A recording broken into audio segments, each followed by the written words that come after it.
ಮಂಡ್ಯಕ್ಕೆ ಹೋಗ್ತಿದ್ರೆ ಜನಾಕ್ರೋಶ ಯಾತ್ರೆ ನಡೀತಾ ಇದೆ. ಅಲ್ಲ, ಇದು ಪ್ರತಿಯೊಬ್ಬರಿಗೆ ಸಂಬಂಧಪಟ್ಟ ವಿಷಯ. ನಮ್ಮ ಜನಸಾಮಾನ್ಯರಿಗೆ ಈಗ ಎದುರಿಸ್ತಾ ಇರೋ ಒಂದು ಅತಿ ದೊಡ್ಡ ಸಮಸ್ಯೆ ಅಂದರೆ ಬೆಲೆ ಏರಿಕೆ ಅನ್ನೋದು. ನೀವು ಎಲ್ಲ ರೀತಿ ಭಾಗ್ಯಗಳು ಕೊಡ್ತೀವಿ ಅನ್ನೋವಂಥ ಮಾತನ್ನು ಕೊಟ್ಟು ಒಂದು ರೀತಿ ಜನರನ್ನು ಏಮಾರಿಸೋ ಒಂದು ಕೆಲಸ ನಡೀತಾ ಇದೆ. ಇದರ ವಿರುದ್ಧ ನಾವೆಲ್ಲ ದನಿ ಎತ್ತಲೇಬೇಕು. ಈ ಜನರು ತುಂಬಾ ಇದನ್ನು ಫೇಸ್ ಮಾಡ್ತಿದ್ದಾರೆ.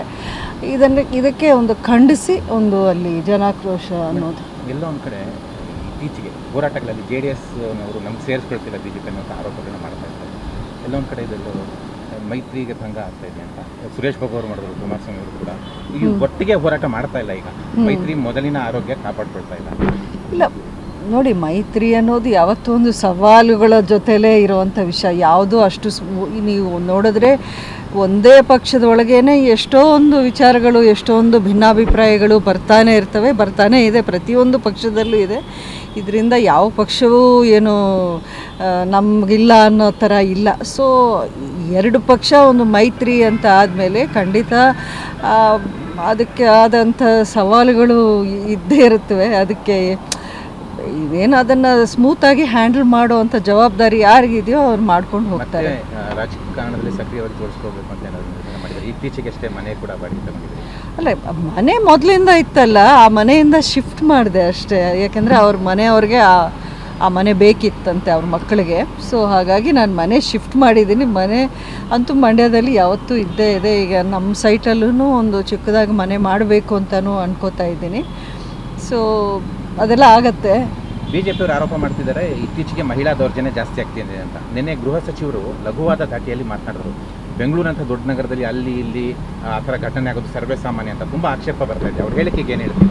ನೋಡಿ, ಅಂಥ ಆ ಒಂದು ತುಂಬ ಜವಾಬ್ದಾರಿ ಇರೋವಂಥ ಪೋಸ್ಟಲ್ಲಿರೋರು ಈ ಒಂದು ಸ್ಟೇಟ್ಮೆಂಟ್ ಮಾಡಿರೋದು ತುಂಬ ವಿಷಾದಕರ. ನನಗೆ ತುಂಬಾ ನೋವಾಯಿತು ಆ ಸ್ಟೇಟ್ಮೆಂಟ್ ನೋಡಿ. ಅವರು ಯಾವ ಉದ್ದೇಶದಿಂದ ಆ ಥರ ಸ್ಟೇಟ್ಮೆಂಟ್ ಹೇಳಿದ್ರು ನನಗೆ ಗೊತ್ತಿಲ್ಲ. ಆದರೆ ಮಹಿಳೆಯರಿಗೆ ನೋವಾಗಿದ್ರೆ ವಿಷಾದ ವ್ಯಕ್ತಪಡಿಸ್ತೀನಿ. ಅಲ್ಲ, ಖಂಡಿತ ಆ ರೀತಿ ಸ್ಟೇಟ್ಮೆಂಟ್ಸ್ನ ತುಂಬ ಯೋಚನೆ ಮಾಡಬೇಕಾಗತ್ತೆ. ಯಾಕಂದರೆ ಒಂದು ರೀತಿ ಎಂಕರೇಜ್ ಮಾಡಿದವರು ನಾವು ಆಗಬಾರ್ದು. ಅಂಥ ಹೋಮ್ ಮಿನಿಸ್ಟ್ರ್ ಪೊಸಿಷನಲ್ಲಿ ಇದ್ಕೊಂಡು ನೀವು ಆ ರೀತಿ ಒಂದು ಸ್ಟೇಟ್ಮೆಂಟ್ ಕೊಡೋಕೆ ಮೊದಲು ಸ್ವಲ್ಪ ನೀವು ತಾಳ್ಮೆಯಿಂದ ಒಂದು ಯೋಚನೆ ಮಾಡಿ ಆ ಸ್ಟೇಟ್ಮೆಂಟ್ ಮಾಡಬೇಕಾಗಿತ್ತು. ಖಂಡಿತ ಇದನ್ನು ಯಾರು ಒಪ್ಪುವಂಥ ಸ್ಟೇಟ್ಮೆಂಟ್ ಅಲ್ಲ ಇದು.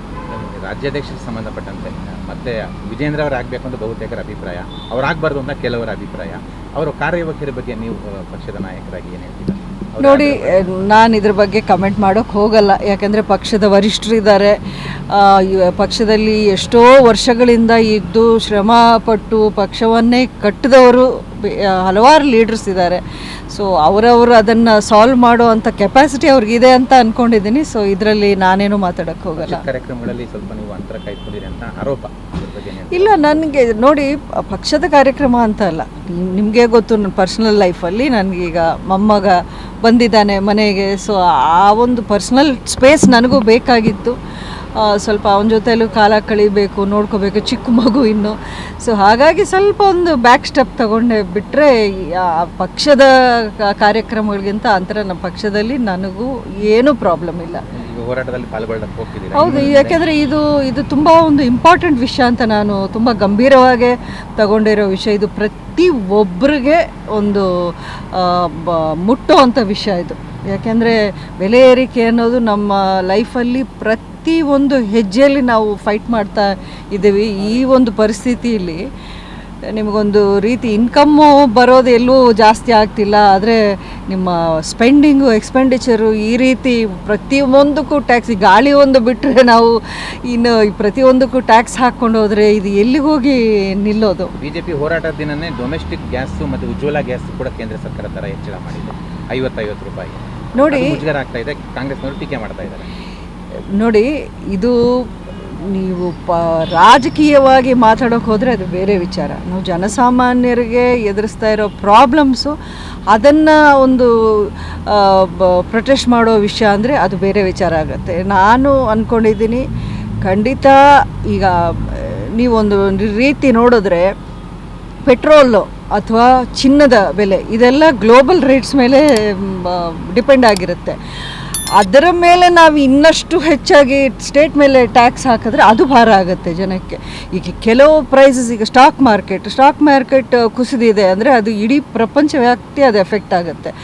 ಅದು ಕೆಲವುದನ್ನು ನಾವು ಖಂಡಿತ ಅರ್ಥ ಮಾಡ್ಕೊಳ್ತೀವಿ, ಅದನ್ನು ಅವಾಯ್ಡ್ ಮಾಡೋಕ್ಕಾಗಲ್ಲ. ಬಟ್ ಇದು ಏನಂದರೆ ನೀವು ಕೊಟ್ಟಿರೋ ಭಾಗ್ಯಗಳನ್ನ ನೀವು ಸರಿಯಾಗಿ ನಿಭಾಯಿಸೋಕ್ಕೆ ಆಗ್ತಿಲ್ಲ, ಅದರ ಭಾರ ಜನಕ್ಕೆ ಈ ರೀತಿ ಇನ್ನೊಂದು ರೀತಿಯಲ್ಲಿ ನೀವು ಹಾಕ್ತಾಯಿದ್ದೀರ. ಈ ಒಂದು ಕಡೆ 2 ರೂಪಾಯಿ ಕೊಟ್ಟು ನೀವು 20 ರೂಪಾಯಿ ಕಿತ್ಕೊಳ್ಳೋ ರೀತಿ ಆಗ್ತಾಯಿದೆ ಈಗ.